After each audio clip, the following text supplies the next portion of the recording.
Oh my God. Sorry I can no longer help you guys. Soon you will all be gay and happy. You are all now left under leadership of Puffy Daddy. Report to the nearest rainbow. Dinner Thieves in theaters January. Oh, that's what Yeah, that's promo. He said gay and happy. No. I'm just saying to you, look. Yo, Shay Jackson like, that's why I get invited to Puff Party. A long time ago, at Chris Lighty's wedding, he told me he'd take me shopping. I looked at him like, what you just say? Let me move, man, before I do something. You're gonna make me mess up the wedding. Oh, that's a nice gesture. Let me get out and know. Dude, take me. That's what a guy says to a girl. You've been getting that for over a decade. I remember when you... Following the lawsuit filed by Cassie Ventura against Diddy, alleging a series of disturbing accusations, including abuse and trafficking, public attention has shifted to a resurfaced video featuring singer Jaguar Wright. Wright, known for her outspoken take on the dark side of the music industry, makes shocking claims about Diddy's past. In the video, she alleges that Diddy was groomed by legendary music executive Clive Davis, serving as his so-called slave, and was tasked with recruiting young artists for Davis's gratification. She even goes as far as to suggest that Diddy played a role in the death of Christopher Wallace, famously known as the Notorious Big, and insinuates a secret relationship between Diddy and singer-actor Christopher Williams. While these claims remain unverified, and neither Diddy nor Clive Davis have issued official responses, the controversy has ignited intense speculation among fans and critics alike. In a resurfaced account, Wright recalls a moment inside the Westwood Interscope office, where she allegedly overheard a conversation that changed everything.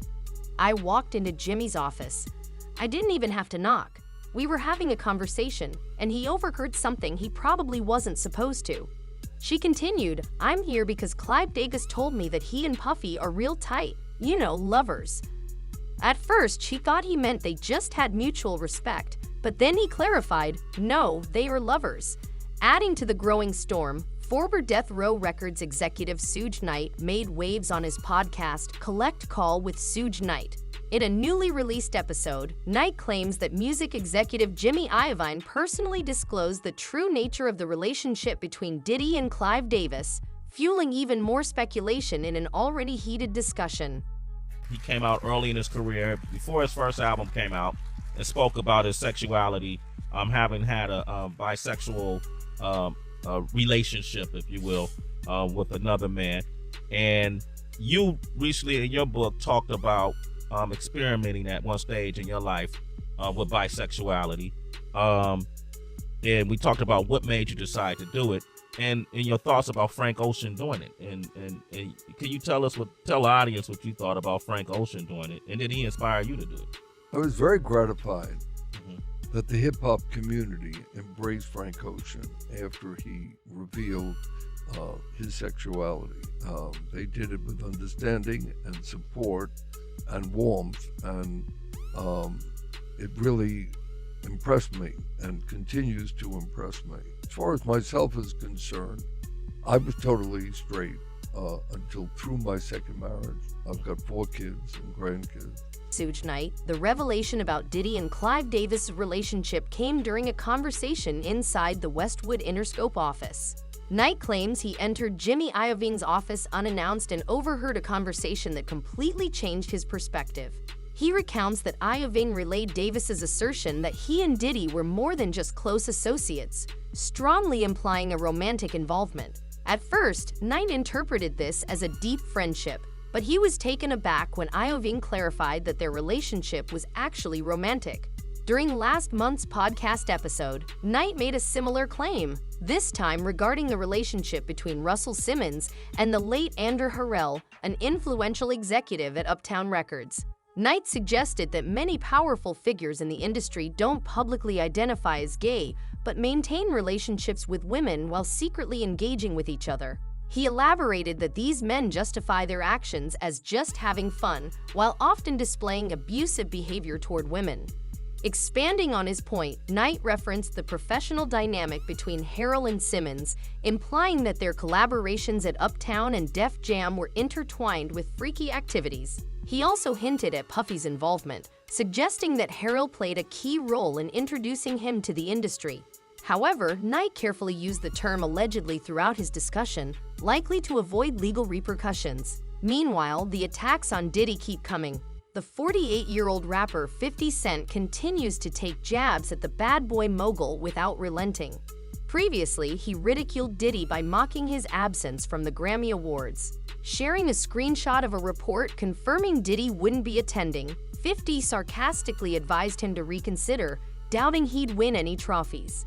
Despite earning his first Grammy nomination in 20 years for his 2023 album, The Love Album. Off the grid, Diddy's camp confirmed he would not be present at the ceremony on February 4th. But 50 Cent didn't stop there. Amid the ongoing fallout from the serious allegations of sexual assault and physical abuse made against Diddy by his ex-girlfriend Cassie in November 2023, as well as additional claims from other women, 50 has once again aimed shots at the embattled music mogul. Okay, well, you don't know the preacher that was seen with Diddy at one of the parties that Cat Williams says, I don't care whether you're TD Jakes or Diddy. Oh, yeah. So, he was the truth coming out in 2024. Listen, again, this is allegedly. That's what he's saying. Your thoughts on this story here? So it wasn't just this guy that was saying it. Lil Rod, the former producer, filed the lawsuit, and he said every room in Diddy's mansions were wired with cameras. The videotapes were hot. And then at the end of the day, you wake up the next morning, what did I do? And then they have compromising material on you. And then they can guide your career. They could kill your career, but they got you. And it wasn't just people in the music business. As you said, there were athletes, there were celebrities, there were politicians, people from the royal family. And we were also told by the former bodyguard that Diddy was an FBI informant. So he was a snitch. The In Da Club rapper, never one to shy away from controversy, made an audacious move by publicly offering to buy Diddy's Revolt network. This came after Diddy resigned as chairman amid mounting scandals.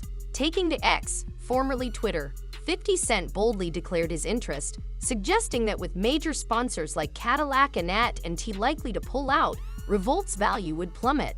I'll buy that from you, Playboy, for the low, because you know Cadillac and AT&T are going to pull out, he remarked with his signature humor. I'll give you a few dollars for it now. Sell it to me, and then we can be friends. I'm serious, call my phone. But the drama didn't stop there. In a shocking turn, 50 Cent fueled speculation about Diddy's alleged involvement in the murder of Tupac Shakur. His claims gained traction after Dwayne Keefe D. Davis alleged that Diddy had placed a bounty on Tupac's head. During a recent performance, the Get Rich or Die Tryin' artist admitted to seeking therapy to deal with the weight of his own words, hinting at a deep internal struggle. I've been talking to a therapist to try to help me with the stuff I've been saying, he confessed to the crowd. Maybe I said that's about Puffy because he got Tupac killed. Meanwhile, the origins of Diddy's connection to Clive Davis continue to be scrutinized. In a recent episode of the Rock and Roll High School podcast, hosted by P. Gunnar, legendary music executive Clive Davis recalled the pivotal moment that led him to embrace hip-hop, thanks to a young Sean Combs. Davis reflected on the encounter, explaining that while artists like Whitney Houston and Dionne Warwick dominated the R&B space, he'd recognized the explosive rise of hip-hop. Partnering with a street-savvy visionary like Diddy was a strategic move, ultimately leading to the establishment of Bad Boy Entertainment. When I met Puffy, he made it clear, hip-hop needed to be part of the mainstream, and the business was going to change, Davis recounted. At the same time, Suge Knight's prison podcast, Collect Call with Suge Knight, continues to drop bombshells. In a recent episode, Knight claimed he overheard a conversation at Interscope where Jimmy Iovine inadvertently revealed shocking details about Diddy's relationship with Clive Davis, insinuating that their connection was much deeper than professional. The industry buzz doesn't stop there. Even Meek Mill has entered the conversation, addressing the growing rumors about Diddy and expressing concern about how they're affecting his 12-year-old son. Taking to Twitter, Meek stated that while he doesn't personally believe many of the allegations, the sheer volume of speculation is becoming overwhelming. His frustrations were compounded by reports tying his name to a lawsuit involving Diddy and producer Rodney Lil Rod Jones, who alleged disturbing incidents involving a Philadelphia rapper linked to Nicki Minaj, seemingly referring to Meek himself. Meanwhile, during an explosive episode of Funky Friday with Cam Newton, media personality Jason Lee spilled details about his past experiences at Diddy's mansion. In a podcast titled Jason Lee Exposes All the Industry Men Diddy Slept With, Lee took a deep dive into the alleged secrets of entertainment's elite, leaving listeners stunned. Now, Diddy, once the self-proclaimed bad boy for life, finds himself engulfed in legal turmoil. Serious allegations spanning from sexual harassment to trafficking have cast a dark shadow over his storied career. Known for launching the careers of icons like Biggie Smalls and Mary J. Blige, Diddy is now facing the harshest scrutiny of his life. Federal agents have raided his lavish homes in Los Angeles and Miami Beach, fueling speculation that he is the prime target of a federal trafficking probe. The Department of Homeland Security confirmed their involvement but remained tight-lipped about the details. Reports suggest that multiple individuals have been questioned about allegations ranging from trafficking to narcotics, with firearms allegedly found on Diddy's properties, only adding more fuel to the fire. Amid this chaos, one burning question remains: where is Diddy? Following the raids, flight tracking data for Diddy's private jet mysteriously vanished. His sleek black Gulfstream G650, registered to Love Air LLC, briefly surfaced in Antigua before disappearing from online radars. TMZ later traced its movements across California before it reappeared, parked at Miami's Opa-locka Executive Airport. Despite the mounting accusations, Diddy remains defiant. "Let me be absolutely clear. I did not do any of the awful things being alleged," he stated. "I will fight for my name, my family, and the truth." Diddy's lawyer, Sean Hawley, dismissed the claims as pure fiction, insisting they have overwhelming, indisputable proof that the allegations are false. Meanwhile, big names like Jason Lee, 50 Cent, Cat Williams, and Usher are openly throwing shade at Diddy, seemingly unafraid of retaliation. Rumors suggest they no longer fear his influence, as his reputation for silencing critics and destroying careers may finally be crumbling. Is Diddy's empire on the verge of collapse? The world is watching. Investigation. Rapper and mega producer Sean Diddy Combs' legacy has seemingly shattered since he's seemingly at the center of an ongoing federal sex trafficking probe. On March 27, federal agents with their guns drawn raided his Miami and Los Angeles multi-million-dollar mansions. Diddy was not at either of the homes at the time. Instead, he was reportedly about to board his private jet for a spring break vacation with his daughters. However, his sons Christian and Justin were at the hip-hop mogul's Los Angeles home when the federal raids took place. In any event, but no direct commentary on the case is what any lawyer would tell their client to do. And so I would not expect him to comment on the case. You don't want him to say something that's going to be picked apart by the prosecution later on. So that's likely why he's not saying anything directly about the case. That's very wise not to do that. You know, he knows he's in hot water right now, and he knows there's a lot of social media speculation regarding him. And also that most recent child love came while he was in a relationship with someone else. So that makes a lot of sense to not have the comments on her post, so that you don't see any negativity directed towards the child.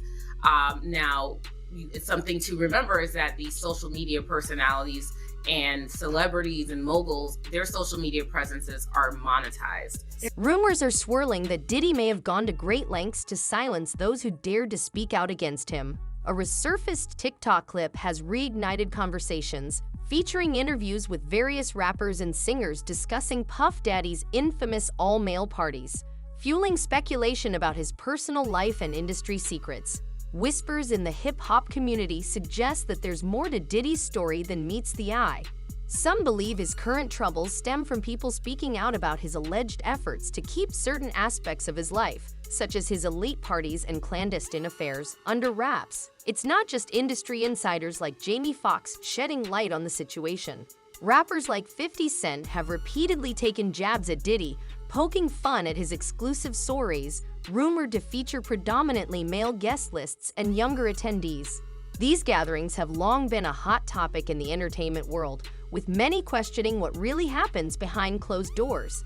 Adding fuel to the fire, a resurfaced TikTok video features an eye-opening interview with R&B star Usher on The Howard Stern Show. Usher, who spent time under Diddy's mentorship as a teenager, spoke cryptically about his experiences at the legendary Flava Camp. While he avoided sharing too many specifics, he hinted at being exposed to the wild lifestyle, leaving many to wonder just how deep he was drawn into Diddy's world. Meanwhile, Diddy's name is making headlines once again, but this time for far more serious reasons. Last week, federal agents raided 2 of his properties in Los Angeles and Miami as part of a sweeping investigation. The raids have intensified speculation surrounding the bad boy mogul, whose extravagant parties have long been the stuff of industry legend, renowned for their opulence, secrecy, and exclusivity. For years, whispers about these exclusive events have circulated, with social media buzzing about the potential scandals lurking within. Twitter users have speculated about everything from hidden agendas to allegations of grooming and misconduct, all concealed beneath a dazzling facade of luxury and excess. As the federal investigation unfolds, one question remains: what secrets will finally come to light? Owners of a network. Musically, he's inspired the world for years. As a human being, he's had lots of conflict. He had Tupac's death, Biggie's death, all the drama. We had the shooting with J-Lo. Shine went to prison. Maybe he shouldn't have went to prison. There's always been these stories about Diddy being evil. I've heard he was the devil. I heard he was evil. He even once threatened me. But I don't know if it was the De Leon or Ciroc or if it just felt itself. But I was taking a picture in his house and he walked over and he said, "Don't you ever fucking try me. I'm letting you know right now I'm a different type." I said, "Do you want to get in the picture or not? Because I'm drunk, you drunk, and I ain't about to do this with you." Yeah, he got in the picture, took the picture, he said, "I f with you, man. If you don't get your crazy Dr. Jekyll, Mr. Hyde ass out of here." Reactions to Diddy's legal troubles and the swirling rumors involving Meek Mill and Usher have been mixed. While some believe the timing of social media actions hints at deeper connections, others dismiss them as mere speculation. This isn't the first time Diddy has faced allegations of questionable behavior. Actor Columbus Short previously made headlines when he alleged that Diddy attempted to groom him during their work on the 2008 film A Raisin in the Sun. In an interview on Boss Talk 101, Short recalled introducing Diddy to his acting coach, which strengthened their connection.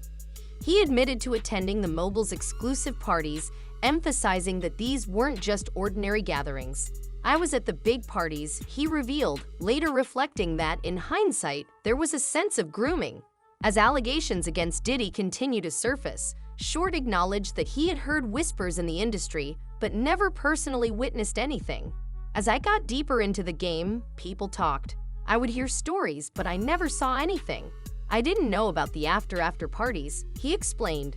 Adding to the growing list of accusations, Diddy's former bodyguard has also come forward with claims of grooming. In a revised federal lawsuit initially filed in February, Rodney Jones, a former producer for Diddy, has made disturbing allegations, stating that he was subjected to grooming, threats, and instances of trafficking.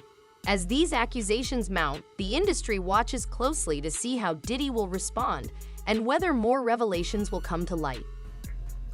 I would show up to the party in my little town car. This town, I grab my town car so I could skirt.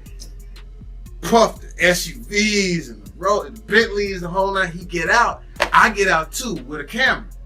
The big Canon, like, "Yo, Puff, I should document this shit, right?" "Yo, what's up, Playboy?" What you talking about? I said, "No, I should get this, man. You files with the whole nine." I don't know who to do this. So I said, "Puff, who that?" "Oh, that's a young cat." I asked him Christian. I said, "Cool."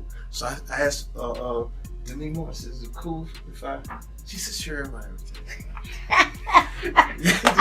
And his parties were like amazing. We were in Philly one day. I fly to Philly, town car, same business, go up. But Puff say, "This party, Playboy, this party right here," I said, $1.5 million. I said, "Nigga, what? You spent $1.5 million on this party?" The lawsuit further alleges that Diddy fostered a culture of drug facilitation within his household, reportedly instructing employees, such as maids and butlers, to carry fanny packs filled with cocaine. Rodney Jones, a former producer, claims he lived with Diddy for nearly a year while working on a project. During that time, he alleges he witnessed illicit activities and faced direct threats. The complaint also draws connections between embattled actor Cuba Gooding Jr. and rapper Young Miami to the alleged misconduct, though specifics remain unclear. These revelations come just days after Homeland Security conducted raids on Diddy's residences in Los Angeles and Miami. Despite the mounting allegations, Diddy has not been charged with any criminal offenses and is reportedly cooperating with federal investigators. Following these federal interventions, Diddy's attorney, Aaron Dyer, issued a statement condemning what he described as excessive force, likening the search warrant executions to military operations. As speculation continues to grow, social media plays a key role in shaping the public narrative, filling in gaps with theories and assumptions. Whether these claims hold weight remains to be seen as the investigation unfolds. And more people who have signed NDAs thinking that they can never actually stand against their abuser, you can. You can definitely stand against your abuser even if you signed an NDA. The best part about this coming out is people are going to be made aware that powerful men like Diddy cannot get away with this anymore. Thank you, Waddles, for that. Shanice says it was Kid Cudi's car and he confirmed it. Damn. Yo, this is deep. Thank you, Shanice. I appreciate that. Mr. Combs secured his control over the young and impressionable Miss Ventura by introducing her to a drug-fueled lifestyle that kept her complacent and compliant. Mr. Combs first introduced Miss Ventura to opiates around 2008 and would often have pills and other drugs out in the open like candy. Now this sounds like Karen from Will and Grace. Upon information and belief, Mr. Combs had been addicted to prescription painkillers and took ecstasy frequently. Memories resurface of a time when what initially seemed like a golden opportunity for Usher took an unsettling turn, leading him into the confines of Diddy's infamous Flavor Camp. The details of what transpired within this enigmatic setting remain largely unknown, with Usher only hinting at experiences too complex for his younger self to fully grasp. During a candid interview with Howard Stern, Usher was pressed about his time at Diddy's residence.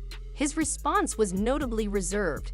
His hesitant words, coupled with a nervous chuckle, suggested an unwillingness to delve into the specifics of his past experiences. Instead, he skillfully sidestepped the inquiry, vaguely mentioning that he had witnessed interesting things, leaving fans to speculate about the reality behind closed doors. This speculation intensified with the resurfacing of an interview clip in which a seemingly intoxicated Diddy admitted to sharing a bed with Usher during their time together. However, what's particularly startling is the revelation that Usher was not 14 years old at the time, as previously assumed, but merely 10, while Diddy was 19. This newfound context has raised serious questions about the nature of their relationship, casting a deeper shadow over Diddy's past actions. With federal raids and ongoing investigations into his alleged misconduct, many are left wondering, will these legal troubles finally lead to Diddy facing justice for his actions over the years?